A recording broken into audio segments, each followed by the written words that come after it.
আমার ভাইদেরকে, আমার মা বোনদেরকে, আমার মায়ের কোলে দুধ পানকারী বাচ্চাটাকে কিভাবে নির্মমভাবে হত্যা করবো, এই আদর্শের মাধ্যমে শুধু আমার সুরের দিকে দেখি, মানুষের দিকে দেখি।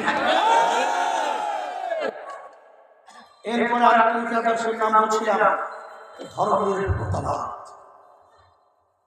ওরা ধর্মনিরপেক্ষতাবাদ ব্যাখ্যা দেওয়ার ধর্ম সেটা গ্রহণ করবে।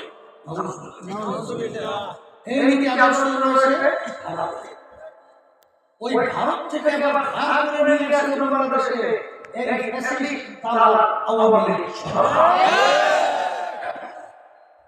ওদের দলীয় এক সেক্রেটারি জেনারেল বলেছিলেন, আসলে ধর্মনিরপেক্ষতার বাদে ব্যাখ্যা হলো ধর্মহীনতা। এই জন্য বলেছিল, আমি হিন্দু না, আমি মুসলমান।